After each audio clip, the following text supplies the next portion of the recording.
Y volvemos ahora en vivo a uno de los puntos de cobertura de C5N en la mañana de hoy en los tribunales de Comodoro Pi. Allí donde está Adrián Saloni. Adrián.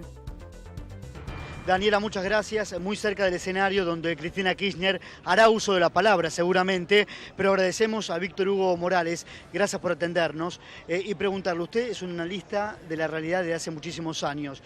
Víctor Hugo, ¿qué significa esta adhesión, esta cantidad de gente respaldando hoy a la exmandataria? Creo que en primera instancia, buen día a todos allí, es un acto de amor profundo, de gratitud, correctamente expresada por parte de toda esta multitud que representa a millones que indudablemente cambiaron su vida, sobre todo aquellos que son más vulnerables en la escala social de una república como la Argentina.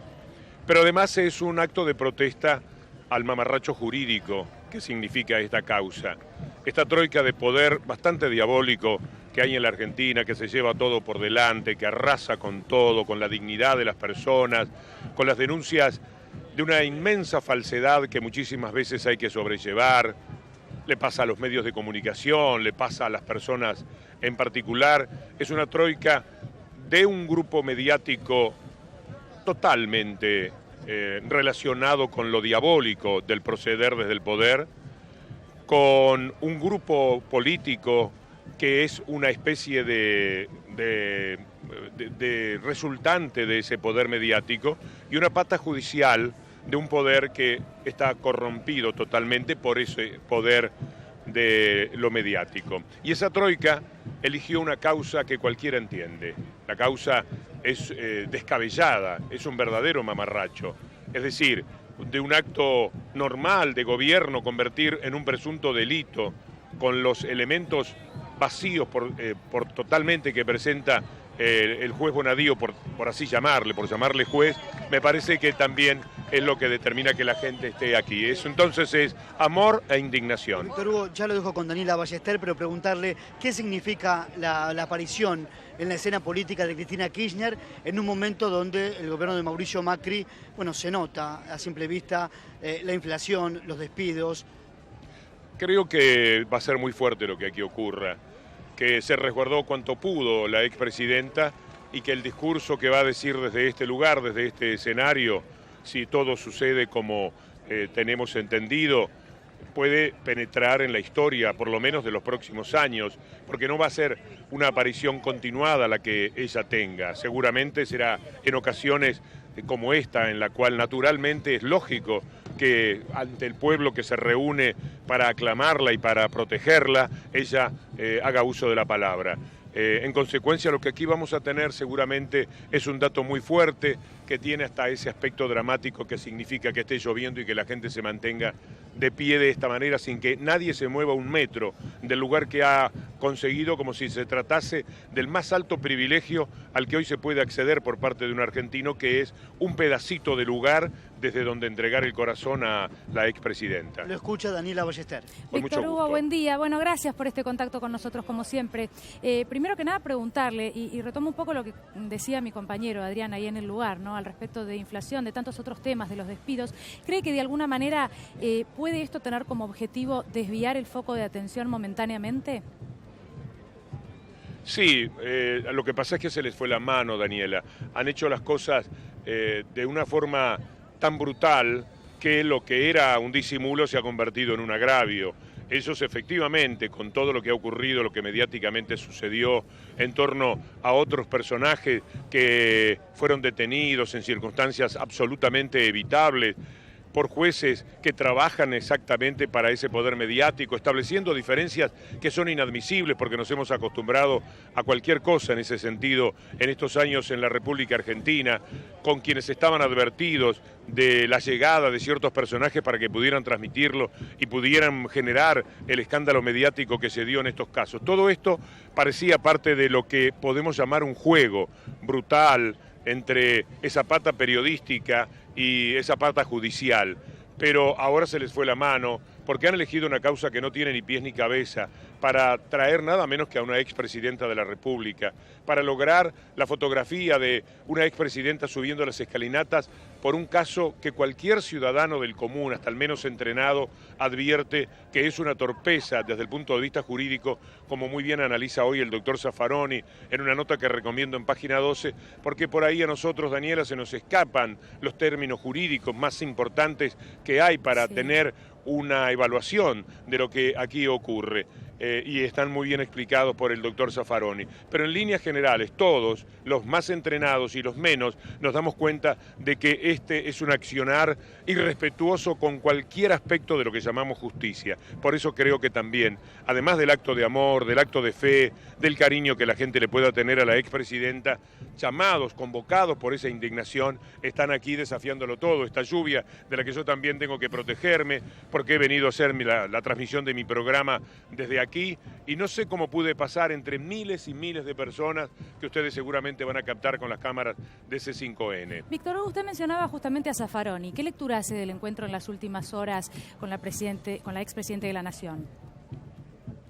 Me parece que el doctor Zaffaroni y la presidenta se han encontrado porque hay una especie de aval, si hiciese falta, de la personalidad jurídica más importante que hay en la República Argentina, de un ex integrante de la Corte Suprema de Justicia, de un hombre libre como no conozco otro en la República Argentina. Estoy hablando del doctor Zaffaroni, porque ni siquiera tiene las presiones políticas, se pertenece a sí mismo como nadie, y que ese hombre tan ilustrado, tan importante, tan reconocido, integrante de la Comisión Interamericana de Derechos Humanos, como uno de los hombres más trascendentes de nuestra América, se reúna con la presidenta, escriba a continuación el artículo que todos pueden leer, es un aval más, si hiciese falta, para la presidenta de la República en la tranquilidad absoluta que tiene que tener cuando se encuentre, no sé si con Bonadío, me cuesta pensar que ese personaje tenga cara para mirarla a los ojos, sino con el secretario o con algún trabajador de la oficina de Bonadío, donde terminará como ocurrió con Kicillof ayer, presentando un escrito. En el día de ayer fue la Cámara Federal la que finalmente ratifica a Bonadío, luego de que había sido cuestionado, incluso separado de la causa Otesur por esa animosidad manifiesta.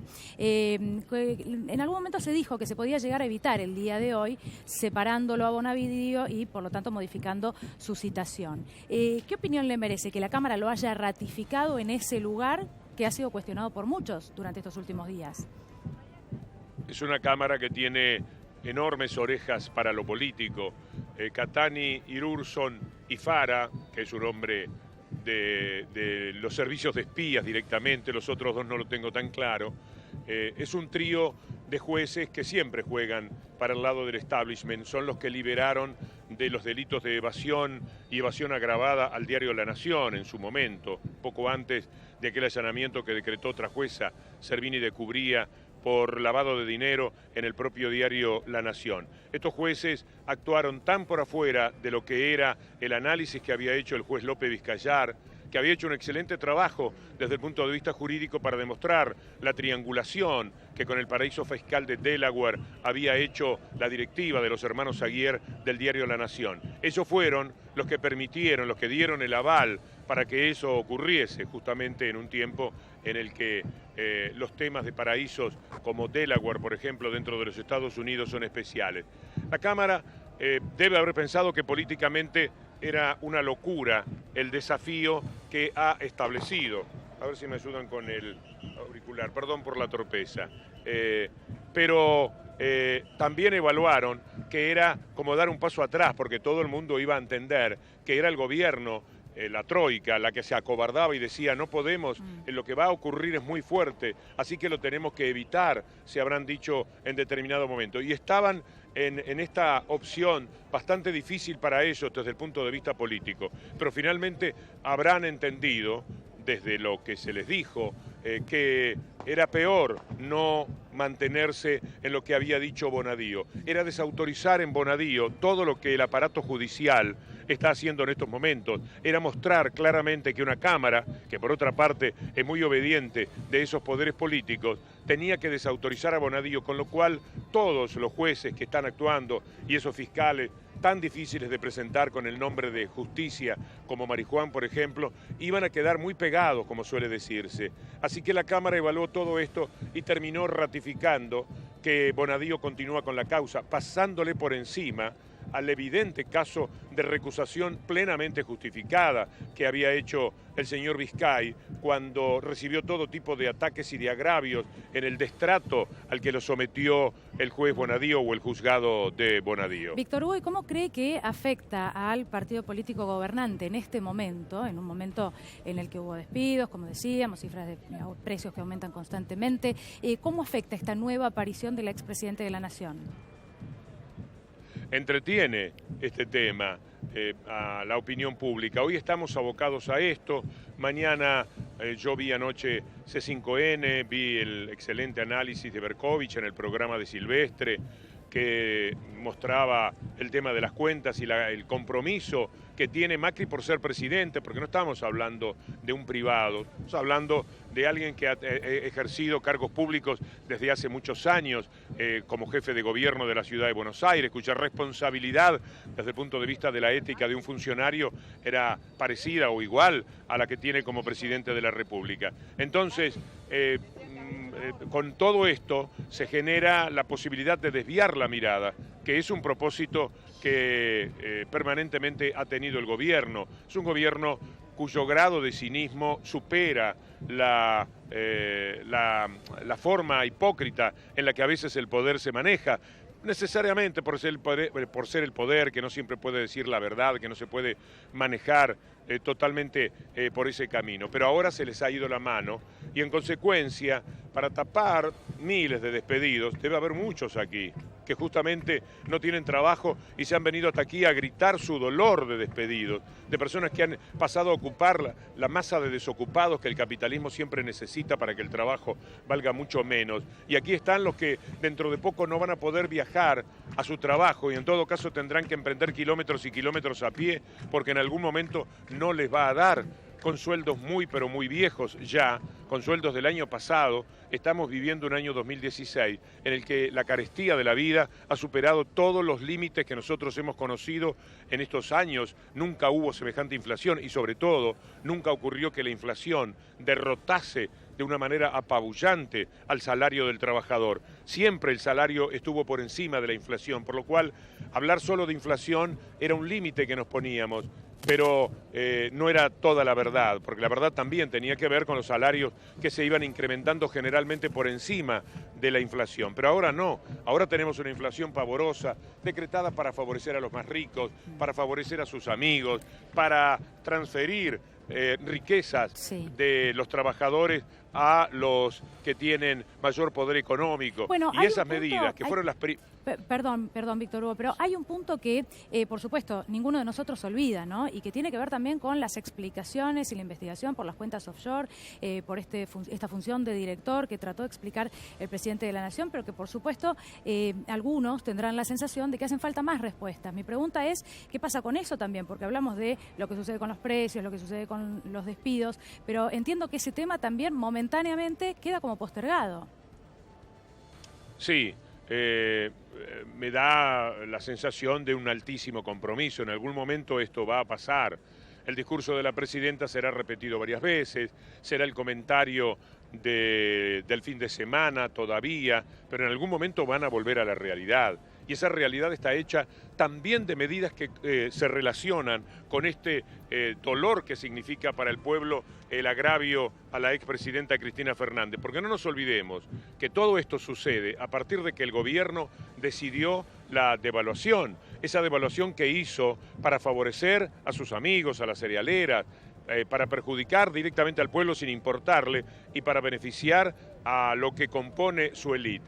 Bastaba con que si tenían que devaluar, como dicen ellos, lo hubiesen hecho en marzo, esperar 2 o 3 meses para evitar que el Estado perdiese el dinero que esta vez le tocó perder al Banco Central en función de la medida que tomó este gobierno y no el otro, que quería fijar una política monetaria diciendo el dólar en marzo va a costar 10,65 y no nos vamos a mover de ahí. Discutía con el mercado. Ahora se mete en la discusión un nuevo gobierno que también había prometido que no iba a devaluar, que lo dijo en el debate que mantuvieron Macri y Scioli.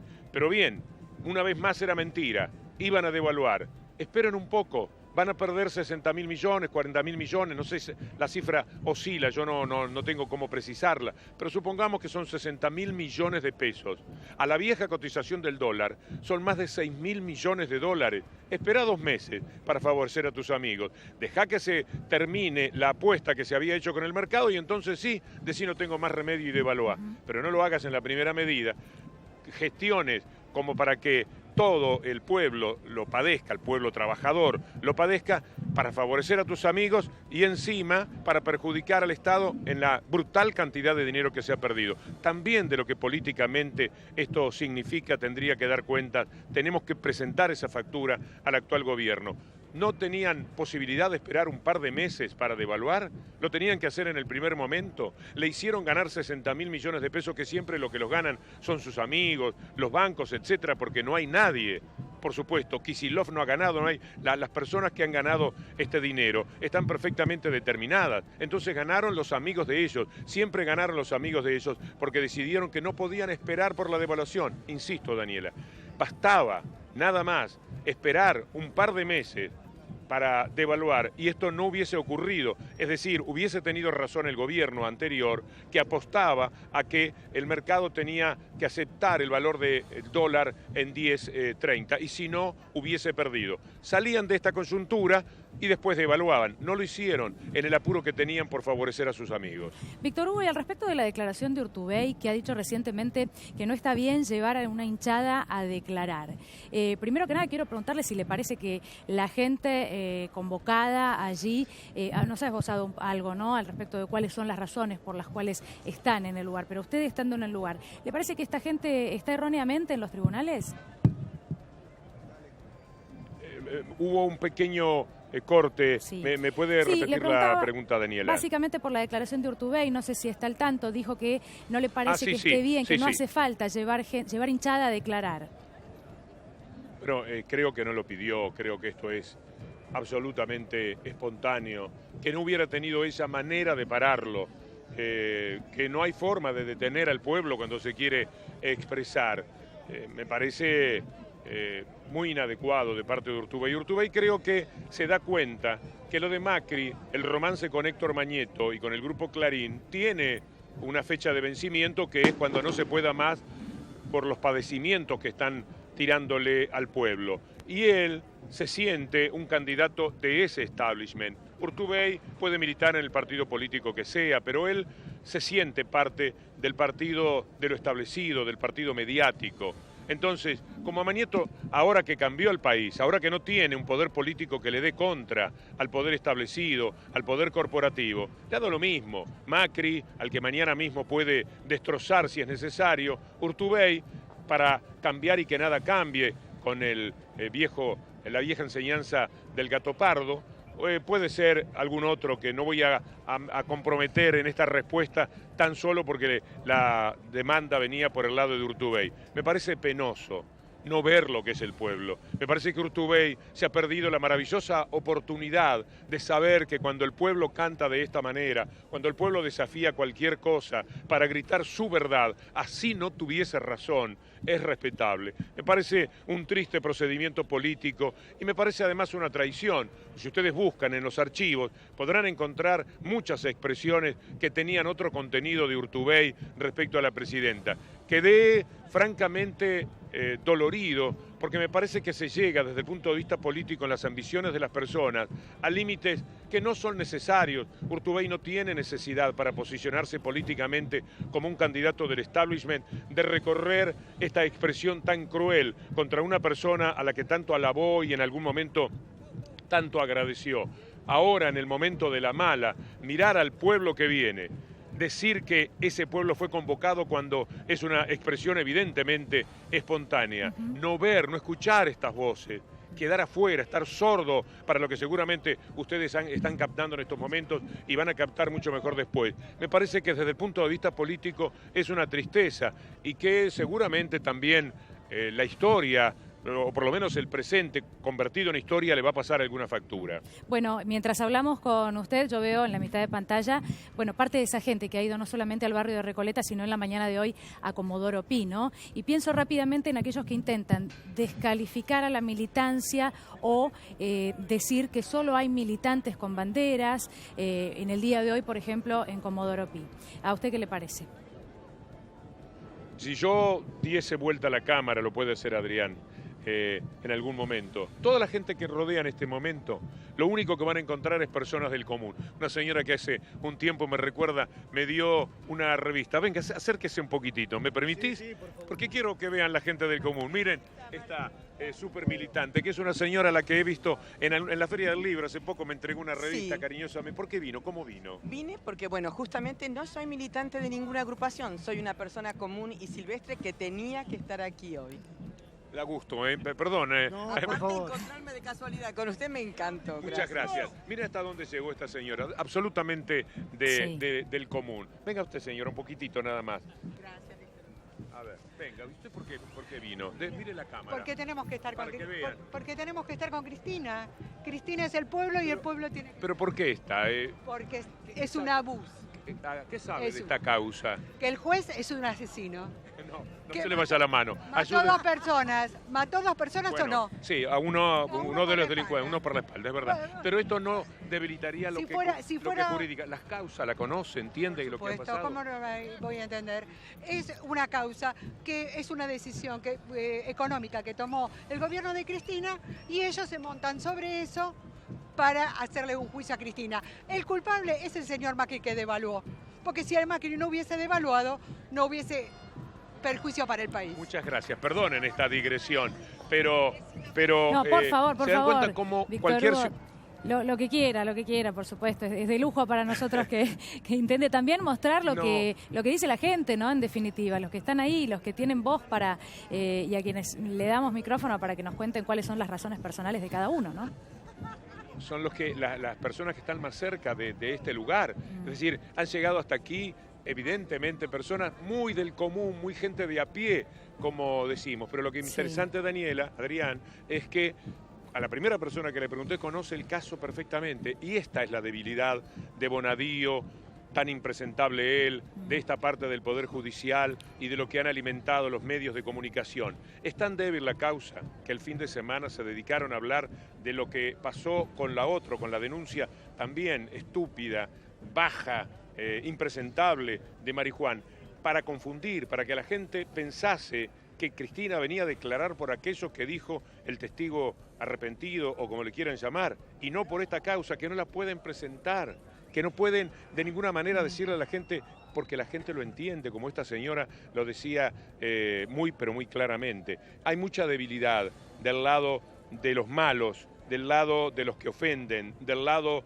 de los que cínicamente dicen queremos la paz, queremos el diálogo y son capaces de promover esto. El gobierno empujó a esto, el grupo Clarín empujó a esto. Bonadío es apenas un miserable títere de ese poder y actúa en consecuencia para cubrirse de todos los horrores que el diario Clarín, si uno lo revisa en otros años, mencionaba de lo que es la historia de Bonadío como juez. Entonces, frente a este desfasaje con la justicia, con la verdad, con el respeto por las personas, ante esta humillación gratuita provocada a una expresidenta de la República por una causa cuya banalidad entiende absolutamente cualquier persona, creo que conforma un verdadero disparate, muy doloroso para la República. Iban a dar más República, mandaron jueces. ¿Está puesta la mano política en el llamado de Bonadío? Pero por supuesto, esto es un empujón que se da con la decisión de atrás del gobierno. Todo este poder judicial que vemos, el que representan los Bonadío, los Marijuán, los Campagnoli, los Ple, los Moldes, los Ricardo Sáenz, toda esa caterva de personajes impresentables de la justicia, son un brazo del poder político, pero sobre todo del poder real. El poder político, atrapado dentro del poder real, Cuando uno lo acusa debería tener quizás alguna limitación, porque Macri, frente al verdadero poder, es nada. Macri no toma sus decisiones en función del 51% que lo votó. No sería suficiente. Gobierna como si lo hubiese votado el 80 o el 90%, porque el 30 o el 40% lo toma de la fuente de poder que emana de este diabólico poder mediático del Grupo Clarín. Así están las cosas. Víctor Hugo cree que puede quedar detenida la expresidenta de la Nación y si eso sucediera, ¿qué significaría? Yo creo que el otro día Bonadío, el viernes, concurrió a la Corte Suprema, según yo tengo entendido. La mayoría del periodismo no lo supo porque para mí actuó como una casualidad. Yo pensé que cuando le llamaban a Bonadío era para comunicarle que la Cámara había resuelto que lo iban a quitar de la causa. Sí. Y se lo querían decir a él primero. Lorenzetti, que es el monje gris que está detrás también de toda esta dolorosa historia.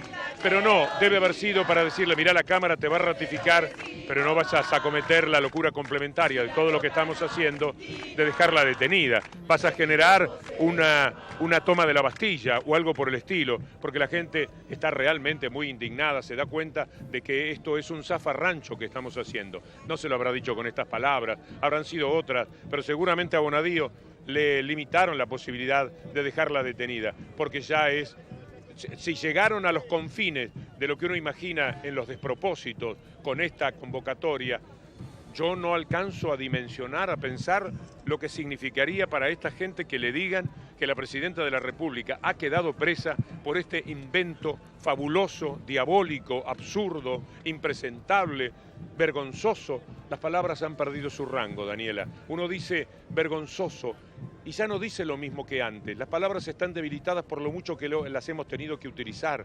Uno dice qué vergüenza y no es lo que era en otros tiempos. Qué vergüenza es poca cosa para decir lo que aquí ha ocurrido. Está lloviendo mucho, a mí no me molesta. No, Adrián, te vino bien mi paraguas también. Yo les agradezco porque sabemos que bajo la lluvia, con dificultades con los cables, ¿no? La verdad que, bueno, estamos muy agradecidos porque estén hablando con nosotros y también con Adriana ahí que está ahí al lado. Bueno, hoy la transmisión, no, pero no quiero cortar todavía, ¿no? Porque le quiero preguntar por la transmisión radial, que sí, que la van a hacer allí, en el lugar. Pero también quiero preguntarle si cree que la expresidente tiene la necesidad de sentarse frente a Bonadío, como se ha dicho en estos días, y hablar. Yo creo que sí. Yo creo que sí. Que ella quiere que esté Bonadío ahí. Lo quiere ver al personaje. Yo también quisiera. Alguna vez muy modestamente me ha tocado participar de alguna audiencia con algún personaje también de ese calibre y uno los quiere tener enfrente para, con la mirada, aunque sea, expresarle lo que se siente frente a él. Yo dudo de que Bonadío esté, pero me gustaría muchísimo y estoy seguro, sí, quien conoce a la presidenta como persona de pueblo, quien la ha visto siempre, sabe que el desafío para ella tendría gracia para Cristina Fernández que estuviese Bonadío. Sería para ella muy bueno que le digan, pase que la va a atender el doctor Bonadío. Adelante, señora, y entrar y encontrarse a ese personaje tan menor, tan pequeño, en la dimensión de la capacidad intelectual, hasta del conocimiento del derecho, estoy seguro, que hay una diferencia también a favor de la presidenta. Llueve de este lado, me voy a cubrir mejor de este lado, sí. Porque tengo el paraguas y la mitad del cuerpo ha quedado expuesta. Creo que sí, Daniela, que en efecto es importante, valioso para la presidenta la idea de toparse con Bonadío, que tiene muchas ganas de estar cara a cara, de mirarlo y en la mirada decirle todo lo que en el corazón de esa mujer seguramente habita por este oprobio y esta humillación que este hombre trata de inferirle. Sí, el cara a cara de Bonadío no va a ser como decía la señora en aquel encuentro con aquellos delincuentes que lo quisieron robar. Esto es un cara a cara de verdad, un cara a cara con la realidad y con la verdad y con lo de honor sale de adentro de las personas cuando son castigadas por una injusticia. Hay mucha dignidad. A veces ser víctima de una injusticia fortalece y me parece que de todo esto la Presidenta de la República consigue una fortaleza espiritual muy grande porque toparse con Bonadío, ver cuál es la catadura del personaje que va a tener adelante y esto a lo que está siendo sometida la va a hacer sentir todavía más fuerte de lo que es. Víctor Hugo, sería casi un abuso hacerle algunas preguntas más, pero de paso, ya que está, le comunicamos también que hay mucha gente que quiere escucharlo, que lo está escuchando a través de C5N en este momento, y por eso me permito hacerle una pregunta más. A ver, usted presume por lo que ha dicho que Bonadío puede no recibirla y que esto podría ser un trámite rápido, porque algunos especulaban con muchas horas de declaración y una espera hasta la salida de la Presidente en horas de la tarde-noche. Es una posibilidad, Daniela. Yo no podría manejar certezas en este terreno. No lo increpó a Kicillof, que también tendría mucho para decir si se trata de hacer una declaración. Es decir, no lo esperó, no quiso enterarse si llevaba un escrito o si declaraba. Pero no nos olvidemos que parte del derecho de la presidenta es presentar el escrito. Me sorprendería que no tengamos antes del mediodía o alrededor de esa hora el discurso en este palco montado un poco a las apuradas, pero que finalmente ha terminado en forma ordenada su trabajo cada uno de los participantes, porque desde aquí tendría que hablar la presidenta. Me parece que no sería más allá del mediodía, pero lo que está planteando es una posibilidad que Bonadío salga a este duelo con la Presidenta de la República de la cara, porque es muy bochornoso para un hombre cuyos códigos deben ser de guapo, por supuesto de guapo en un sentido en el que la guapesa no es plausible, pero puede ser que salga, porque además sería toda una gran vergüenza. Detrás de la vergüenza que pase Bonadío está nuestra propia vergüenza, y sobre todo está la del poder político y la del poder real que acaudilla todo esto que está sucediendo y de lo que Bonadío es el títere, el instrumento para llevar las cosas adelante. Así que en ese sentido, aventurar que lo que puede ocurrir, Daniela, se me hace muy cuesta arriba. Bueno, hablábamos de que puede estar Bonadío o no, lo sabemos, en el día de ayer no estuvo ante el exministro de Economía.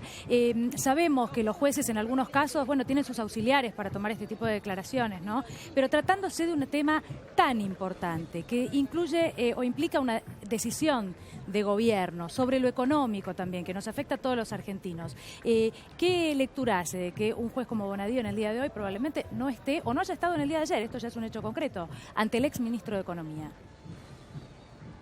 Sí, es que la discusión se termina también si se declara. No sé cuántas preguntas se pueden hacer ociosas sobre el mismo tema. ¿Usted por qué tomó esta decisión?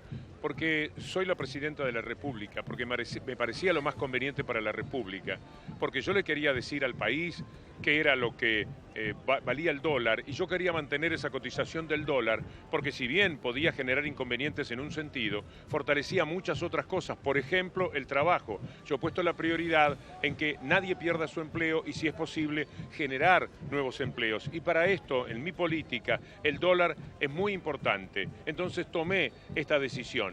Mire, si las cosas salieron mal, fue porque vino otro gobierno y tomó esa decisión. Ese gobierno pudo haber hecho las cosas de una manera diferente. Pero además, doctor Bonadío, doctor, si usted pensaba que hay una asociación ilícita, ¿cree por ventura que entonces yo hice una asociación ilícita con Kicillof, con Vanoli y con otras personas para favorecer a los amigos del poder real, para favorecer a los bancos? Ellos no participaron de esta asociación ilícita, simplemente son los beneficiarios de un ataque de locura nuestro que, sin tener nada para ganar, solamente la condición de sentir que presidimos o manejamos bien el país, yo adopto. ¿Por qué, si hay una asociación ilícita, no citó a los beneficiados? ¿Por qué no están aquí entonces, si hay una asociación ilícita, aquellos que ganaron? Pero además, ¿por qué no le pregunta al poder? ¿Por qué no aguardaron hasta el mes de marzo para devaluar? Y entonces, en marzo se terminaba absolutamente todo y no perdían 60 o 70 mil millones de dólares. Ah, me dice usted que el nuevo gobierno lo hizo porque tenía necesidad de que exportaran las cerealeras. Bueno, si habían esperado un año sin hacerlo en las silobolsas, podían esperar 2 meses más, ¿no le parece? Porque si el país perdió 60 mil millones de pesos, perdió 6 mil millones de dólares, y fue mucho menos lo que se recaudó en función de las cerealeras. Con lo cual, podrían haber salvado los 6 mil millones, doctor Bonadío, y podían haber hecho después la devaluación permitiéndole a sus amigos que ganaran el dinero que ganaron. En consecuencia, la responsabilidad mía es la de haber creído a pie juntillas en una manera de gobernar que está muy claro que era la que nosotros teníamos. ¿A usted le pareció equivocada? Bueno, mire, políticamente lo hemos pagado, no ganamos la elección, no ganó mi partido la elección. Este es el saldo. Porque políticamente lo hayan juzgado como algo que no era correcto, bueno, ahí está el resultado de las elecciones, hay que bancárselo y volveremos en la próxima ocasión. Pero de ninguna manera esto es judiciable, de ninguna manera esto puede entrar... bueno, habla Aníbal Fernández, vayan con Aníbal. Bueno, ¿O no? No sé, nosotros no escuchamos nada aquí, no sé de dónde les llega. Yo escuché. Ya nos avisarán. Aquí Gracias. No, quiero preguntarle simplemente esto, lo último, y así ya lo liberamos porque empieza a las 9 de la mañana en la radio, Víctor Hugo. Lo último, ayer algunos se atrevían a hacer alguna comparación con el momento en el que el expresidente Menem fue a declarar a tribunales. ¿Le parece que es posible hacer una comparación entre estos dos hechos? No, las causas son completamente distintas, las circunstancias también son distintas. Menem es un hombre que terminó abochornado políticamente por lo que podrían ser errores en la conducción, justamente por todo su apego o debilidad frente al poder real. Y en ese marco hubo una etapa tremenda, dolorosísima para el país. Esta mujer ha terminado con una adhesión, con una imagen positiva muy alta, pese a haber tenido que tomar decisiones que tuvieron al poder mediático, al poder corporativo, atacándola hora por hora, ya no solamente día por día, durante muchos años. Y si se ha mantenido en pie es porque algo positivo tiene que haber hecho por la gente.